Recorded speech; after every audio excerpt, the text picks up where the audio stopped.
ሰላም ጤና ይስጥልን ክቡራን ተመልካቾቻችንና አድማጮቻችን ዘውዱ መንግስቴ ነኝ ከዚህ ከአገር እንግሊዝ። አሁን የዘውዱ ሾው አጫጭር ዜናዎችን አቀርብላችኋለሁ። አብራችሁን ቆዩ። በቅድሚያ ርዕሶቹን እንሆ።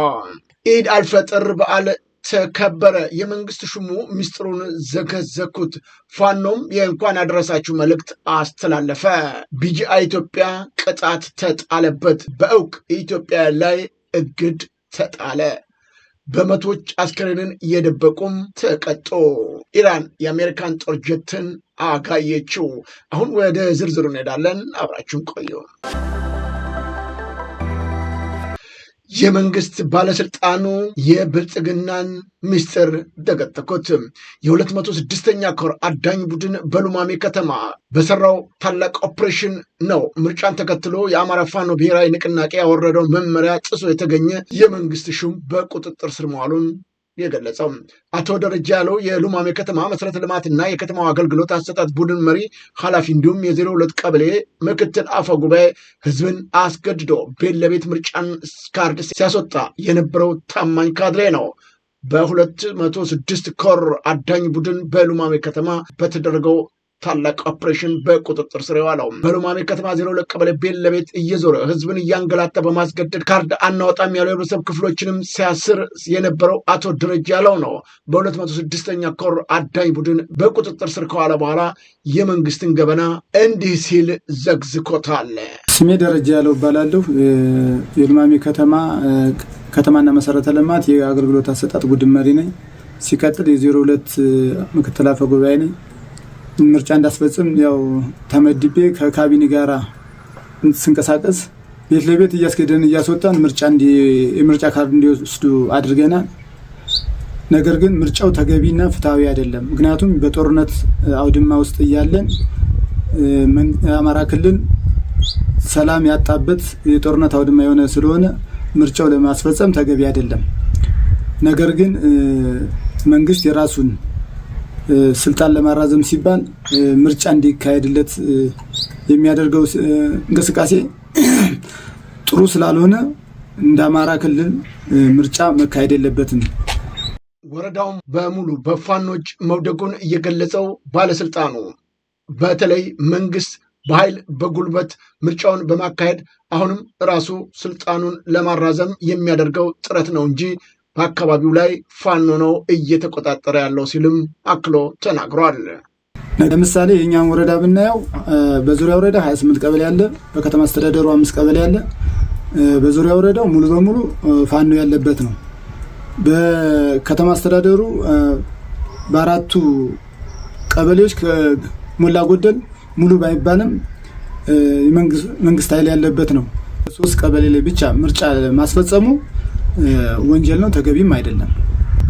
ስለዚህ ይህን ምርጫ ለማካሄድ የራሱን ስልጣን ለማራዘምና የአማራን ህዝብ ለማስጨፍጨፍ ነው። ምርጫውን በማስገደድ በኃይል እንድናስፈጽም ነው የታዘዝ ነው የሚለው ይህ የብልጽግና ሹም በምንም አይነት ተፎካካሪ ፓርቲ ባይኖርም አድርጉ ተብለን ታዘናል በማለት ገልጧል። ህብረተሰቡን በአስገዳጅ ሁኔታ ቤት ለቤት በማስቀስቀስና በማስመዝገብ ምርጫ ካርድ እንዲወስዱ አድርገ ምርጫውን በአስገዳጅ ሁኔታ እንዲመረጥ ተቃዋሚ ፓርቲ በሌለበት ምርጫ እንዲካሄድ የተደረገው መንግስት የራሱን ስልጣን ለዓለም መንግስታት አሳልፎ እንዳይሰጥና በጊዜያዊ አስተዳደር እንዳይመራ ምርጫ ለማከናወን አይደለም ራሳችንንም አላዳልንም ያለው ሹሙ በተለይም ለሌሎች ባልደረቦቹ ይቅርባችሁ፣ አሁን ሁላችሁም ይህንን ቅስቀሳ አቁሙ ሲል መልእክቱንም አስተላልፏል። ከሉማሜ ነው በፋኖ ቁጥጥር ስር የወጣሁት። ስለዚህ የፋኖ የሰጠውን መምሪያ ጥሼ ስለተገኘሁ ሁላችሁም ከዚህ ድርጊት ልትቆጠቡ ይገባል። ስለዚህ ፋኖ የሰጠውን መምሪያ ተገቢ በመሆኑ ለምርጫ የወጣችሁ ወይም ደግሞ ለቅስቀሳ የወጣችሁ ጓዶች ወይም ደግሞ እንደኔ የተመደባችሁ አካላት ይህንን አርአያ ተከትላችሁ ልትቆሙ ይገባል። ምርጫ ለማካሄድ ቀርቶ የራሳችንን ህይወት እንኳን ማዳን አልቻልንም። ምክንያቱም ያገዛዙ መንግስት የራሱን ጥቅም ለማድረግ ስለሆነ የፋኖ የሰጠውን መምሪያ ተግባራዊ እንድታደርጉ መልእክት ማስተላለፍ ፈልጋለሁ።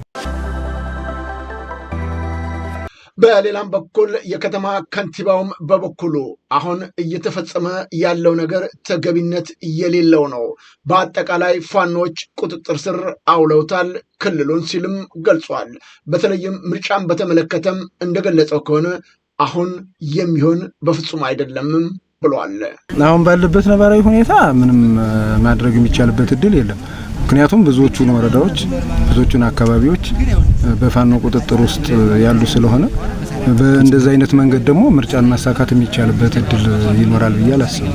የከተማ ከንቲባው በፋኖ ከተማረከ በኋላ የተደረገልኝ እንክብካቤ እጅግ አስደሳች ነው አለ። አይደለም በራሴ በሌሎች አብረው በተማረኩ ምርኮኞች ጭምር እየተደረገ ያለውን ነገርና አጠቃላይ እንክብካቤ ሁሉ በደንብ ነው ያየሁት። በሚባለውና እዛ በምንሰማው በሚወራው ልክ አይደለም ያገኘሁትና የተሻለ ነገር ያገኘንበት ምንም አይነት እንግልት የሌለበት ሁላችንም ተከብረን ምግብም ቢሆን ቁርስ ለሚበላም ቁርስ፣ ምሳ ለሚበላም ምሳ በየሰዓቱ በሚፈለገው መንገድ አገልግሎት እያገኘን ያለንበት ሁኔታ ነው ያለው። ብልጽግና ከፋኖ ጋር ድርድር እንዲያደርግ በተደጋጋሚ ከህዝቡ ጥያቄ ይቀርብልናል እያለው ከንቲባው እኔ የመንግስት ተሿሚ ነኝ፣ ምንም ማድረግ አልቻልኩኝም፣ የሚጠየቀውን ጥያቄም ተግባራዊ እንድናደርግ በፍጹም አይፈቀድልንም። ተሿሚ የሆንኩት ወደ ከንቲባ 1-2 ዓመት ከ6 ወር አካባቢ ነው። በዚህ ላይ አጠቃላይ አሁን በገጠመን አጠቃላይ ነባራዊ ሁኔታ ያው እንደሚባለው የግድ ፖለቲከኛ ስለሆንክ እዛ አካባቢ ያው ችግሩን በድርድር መፍታት እና አማራ እንደ አማራ እንዲቆም በማድረግ እንዲህ አይነት ነገሮችን ለመስራት እድሉ ስለሌለ በዚህ ልክ ህዝቡም ጭምር ይሄን ይጠይቃል። በህዝቡ ዘንድም በሰላማዊ መንገድ መፈታት አለበት፣ በድርድር መፈታት አለበት። የሚገዳደለው እርስ በርስ ነው፣ ወንድማማች ነው። እዛም የሚሞት ወንድም ነው፣ ከዚህም የሚሞተው ወንድም ነው በሚል ብዙ ጊዜ የሚነሳ ነገር አለ። ይሄንን ለመፍታት ግን ያው እንደምታየው እንግዲህ እንደ ብልጽግና ብዙ ጊዜ በዚህ ልክ መውሰድና መግባት ያልተቻለበት እድል ነው ያለው። በተደጋጋሚ ጊዜ በአብይ አህመድ ድርድር ውይይት ጠይቀናል ይባል እንጂ እታች ሲወርድ ግን ያለው ሁኔታ በተለይም በአማራ ክልል ብልጽግናዎች ላይ ያለባቸው ጫና እጅግ ከፍተኛ መሆኑን እራሳቸው እንዲህ በቁጥጥር ስር ሲውሉም ገልጠውታል። የአማራ ፋኖ ብሔራዊ ንቅናቄ ለእስልምና እምነት ተከታዮች እንኳን አደረሳቸው ሲል መልእክቱን አስተላለፈ። የአማራ ፋኖ ብሔራዊ ንቅናቄ ለመላው ኢትዮጵያውያን ሙስሊሞች እንኳን ለኢድ በዓል በሰላም አደረሳችሁ ያለው የፋኖ መልእክት በተለይም ስለ ህዝባችን ነጻነት ስትሉ ለነፍሳችሁ ሳትሳሱ በዱር በገደሉ እየተዋደቃችሁ ከምትከፍሉት መራራ ዋጋ ጎን ለጎን ይህንን ታላቅ የረመዳን ወር በጾም በጸሎት ያሳለፋችሁ የአማራ ፋኖ ብሔራዊ ንቅናቄ አመራሮች እና አባላቶች እንዲሁም ደጋፊዎች ከፈጣሪ ዘንድ እዝነትን በረከትን ለሚታደልበት የኢድ አልፈጥር በዓል እንኳን አደረሳችሁ። የአማራ ህዝብ ላለፉት በርካታ አስርተ ዓመታት ከደረሰበትና አሁንም እየተፈጸመበት ካለው የመንግስት መር የጅምላ እልቂት፣ ጭፍጨፋ እንዲሁም የሀብትና ንብረት ውድመት ውስጥ የእስልምና ሃይማኖት ተከታይ ወገኖቻችን ከፊት ተሰላፊ ነው። ወገኖቻችን በክልሉ ውስጥና በክልሉ ውጭ አማራ ጥል እሳቤ ባነገቡ ቡድኖችና ጸረ አማራነት ትርክት ስጋ ልብሶ በሚንቀሳቀሰው አገዛዝ በሚፈጸምባቸው ጭፍጨፋ በርካታ ህይወታቸው ተቀጥፈዋል። ነገ ህልውናና ትግላችን በነጻነት ሲረጋገጥ ባሉን በሚመጥን ሁኔታ በየአደባባዮቻችን እስከምናከብር በዚህ መራራ ውስጥ ሆናችሁ እያከበራችሁ ያላችሁ ህዝባችንና ሰራዊታችን ድርጅታችንን አማራ ፋኖ ብሔራዊ ንቅናቄ መልካም በዓል እንዲሆንላችሁ ይመኛል። በድጋሚም እንኳን ለ144ኛው የኢድ አልፈጥር በዓል በሰላም አደረሳችሁ። ኢድ ሙባረክ። የአማራ ፋኖ ብሔራዊ ንቅናቄ የ144ኛው ዓመት ሂጅራ ኢድ አልፈጥር በዓል ሙስሊሞች ዘንድ በታላቅ ድምቀት ከበረ ይገኛል። ኢድ አልፈጥር የሚለው የአረበኛ ቃል ትርጉሙ የጾም መፍቻ በዓል ማለት ነው። ይህ በዓል የሚከበረው ለ30 ቀናት የሚቆየውን የረመዳን የጾም ወር ተጠናቆ እንደ ዛሬ የሸዋል ወር ሲገባ ወይም ጨረቃ ስትታይ ነው። ይህ ዕለት ሙስሊሞች ረመዳን በሰላም በማጠናቀቃቸው አላህ ሱዋነ ለጾምና ለሰሏት ብርታቱን ለሰጣቸው ምስጋና የሚያቀርቡበት ቀን ነው። በዕለቱ ጠዋት በጋራ በመሆን የኢድ ሶላትም ይሰግዳሉ። በዓሉ ከሚለይባቸው ትልቁ ተግባራት አንዱ የሆነው ድሃና ምስኪኖችን ከሌላው ማህበረሰብ ጋር እኩል እንዲደሰቱ የሚደረግ የገንዘብ ወይም የምግብ እርዳታ ዘካትል ፈጥር ነው። ይህ ስጦታ የኢድ ሶላት ከመሰገዱ በፊት መከናወንም ያለበት ነው።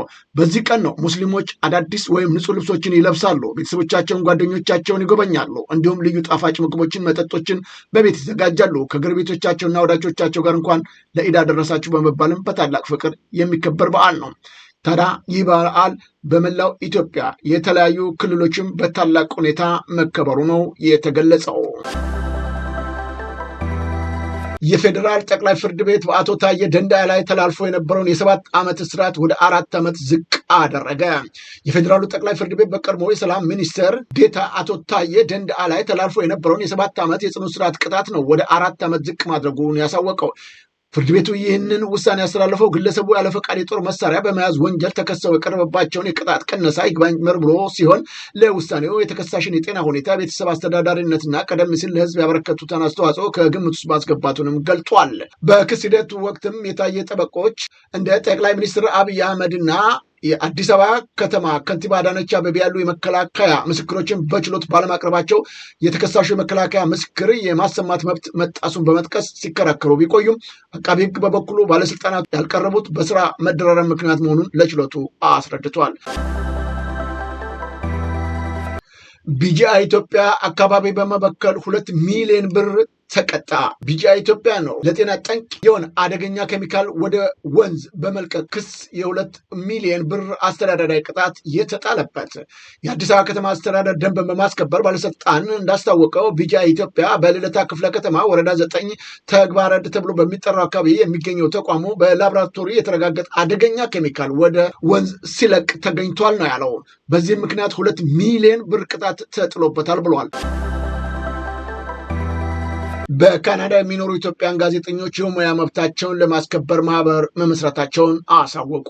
በካናዳ የሚኖሩ ኢትዮጵያና ትውልደ ኢትዮጵያ ጋዜጠኞች በስደት ላይ የሚገኙ ባለሙያዎችን መብት ለማስከበር የሙያ አቅም ለማሳደግ እና በኢትዮጵያ የሚደረጉ ገጽታ ላይ በጎ ተጽዕኖ ለማሳደር ያለመ የኢትዮጵያን ጋዜጠኞች ማህበር በካናዳ የተሰኘ ተቋም መመስረታቸውን በይፋ አሳውቀዋል። በካናዳ የፌዴራል ሕግ መሰረት ኢንኮርፖሬትድ ሆኖ የተመዘገበው ይህ ማህበር ላለፉት 5 ወራት ገደማ ሲደረግ የነበረውን ዝግጅትና የውስጥ ውይይትን ተከትሎ ወደ ስራ መግባቱ ተገልጿል።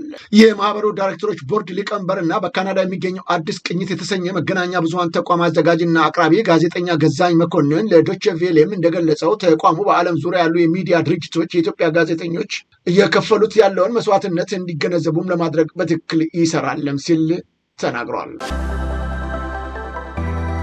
የወድድ ማጭበርበሪያ ተቋም ፊንቴስ ወጥመድ ያነቃቸው ተቋማትና ታዋቂ ግለሰቦች ላይ እግድ ወጣ። በፊንቴክ ኢንቨስትመንት ማጭበርበር ተጠርጣሪ ላይ ከባድ የእግድ ትዕዛዝ ነው የተላለፈባቸው። የፊንቴክ ኢንቨስትመንት በሚል የኦህዴድ ምስጢራዊ የማጭበርበሪያ ድርጅት በኩል ተፈጽሟል በተባለ ከፍተኛ የማጭበርበር ወንጀል ተጠርጣሪዎቹ ላይ የገንዘብና የንብረት ዝውውር እገዳ ትዕዛዝ መተላለፉ ታውቋል። ፍርድ ቤቱ ተጠቃሾቹን ግለሰቦችና ተቋማት ገንዘባቸውን እንዳያንቀሳቀሱ እንዲሁም ቤትና መኪናን ጨምሮ የማይንቀሳቀሱ ተንቀሳቃሽ ንብረቶችን እንዳይሸጡ ወይም እንዳያስተላለፉ እግድ ነው የተጣለባቸው። እግዱ የተላለፈባቸው ግለሰቦችና ተቋማት ያላቸውን ዝናና እውቅና በመጠቀም ፊንቴክ ኢንቨስትመንት መኪና ያስመጣላቸዋል በማለት በርካታ ሰዎችን ለብዝበዛና ለገንዘብ ማጭበርበር መዳረጋቸው እንደሆነም ታውቋል። የእግድ ትዕዛዝ የተላለፈባቸው ግለሰቦችና ተቋማቶች ዝርዝር ሰራዊት ፍቅሬ መልቲሚዲያ፣ ፊንቴክ ኢንቨስትመንት፣ ዳንኤል ዮሐንስ፣ ግርማይ ገብረ ሚካኤል፣ አሰግድ እያሱ፣ አብርሃም ግዛው ኢንተርቴይንመንት፣ አብርሃም አባይ ቲቪ፣ ናሆ ቲቪ፣ ሪፖርተር ጋዜጣ፣ ይገረም ደጀኔ፣ አስቴር፣ ዳንኤል ተገኝ፣ ሰለሞን ቦጋለ መሆናቸው ታውቋል። በዚህ ውስጥ የተካተቱት በፍርድ ቤቱ ትዕዛዝ መሰረት እነዚህ ሁሉ ተጠቃሽ ግለሰቦችና ተቋማቶች በኢትዮጵያ ባንኮች የሚንቀሳቀሱ የገንዘብ ሂሳባቸው በሙሉ እንዲታገዱ ተደርጓል። በተጨማሪም በአዲስ አበባ መሬትና ልማት አስተዳደር ውስጥ ያላቸው የማይንቀሳቀስ ንብረት ቤትና ቦታን ጨምሮ በአጠቃላይ እንዳይሸጥ ወይም እንዳይለወጥ እግድ ተጥሏል። ለአዲስ አበባ ከተማ ተሽከርካሪና አሽከርካሪ ባለስልጣናት ደግሞ እነዚህ ሰዎች የያዟቸውን ተሽከርካሪዎች መሸጥም ወይም ማስተላለፍ እንደማይችሉ በማሳወቅ የእግድ ትዕዛዝ እንዲተገበር መመሪያም ተሰጥቷል። የፌዴራል ፖሊስ ከ53 ሚሊዮን ብር በላይ በሙስና የተገኘ ገንዘብ ማስመለሱን አሳወቀ። የኢትዮጵያ ፌዴራላዊ ፖሊስ ከፌዴራል ስነ ምግባር ጸረ ሙስና ኮሚሽን ጋር ባካሄደው ዘመቻ ነው በዚህ ዓመት ብቻ ከ5.3 ቢሊዮን ብር በላይ በሙስና የተገኘ ገንዘብ ማስመለሱን ያሳወቀው። ይህ ገንዘብ በሀገር ውስጥ የነበረና ከሀገር ውጭም ለማሸሽ የተሞከረ ሀብት ያካትታል ነው ያለው። ፖሊስ በሙስና ወንጀል ተሳትፈዋል የተባሉትን አካላቶች ስም በግልጽ ባይገልጽም ከፍተኛ የሆነ የሀገርና የሕዝብን ሀብት በሙስና የመዘብሩ ተጠርጣሪዎች ሲል የጠራቸው ሲሆን ተጠርጣሪዎቹ በቁጥጥር ስር መዋላቸውንም ገልጿል። ገንዘቡ እንዴት እንደተመለሰና ወደ የትኞቹ ሀገራት ለማሸሽ እንደተሞከረ በዝርዝር ባይገልጽም ኦፕሬሽኑ በሀገር ውስጥ እና ከሀገር ውጭ በተደረገ ጠንካራ ኦፕሬሽን እንደተከናወነና ሌሎች ሀገራትም ትብብር ማድረጋቸው ነው ፌዴራል ፖሊስ ያሳወቀው። አሁን ወደ ውጭ ዜናዎች እናመራለን። ከኢራን ወደ እስራኤል የተወነጨፈው ሚሳኤል ምንም ጉዳት ሳያደርስ ቀረ። 30,000 ኪሎ ግራም የሚመዝነው ከኢራን ወደ እስራኤል የተወነጨፈው ሙሉ ለሙሉ ሳይፈነዳ ከሽፎ መሬት ላይ የወደቀ የባለስቲክ ሚሳኤል ነው በእስራኤሎች የተገኘው። ይህ ሚሳኤል 30,000 ኪሎ ግራም የሚመዝን ሲሆን እያንዳንዳቸው 50 ኪሎ ግራም ከሚመዝነው 600 ሰዎች ክብደት ጋር እኩል እንደሆነም ታውቋል። ይህ የወደቀው የሚሳኤሉ ጫፍ አልተገኘም። ይህ ሚሳኤል ኢላማ ቢመታ ሙሉ ለሙሉ እንደሚፈነዳና ከፍተኛ ጉዳት ሊያደርስ እንደሚችል ነው የተገለጸው። ይህ ፕላስቲክ ሚሳኤል ይህንን ሁሉ ክብደት ተሸክሞ ከኢራን እስራኤል 1500 እስከ 1600 ኪሎ ሜትር ተጉዞ ጥቃት እንዲፈጽም ነበር የተላከው። ባይሳካም ለጊዜው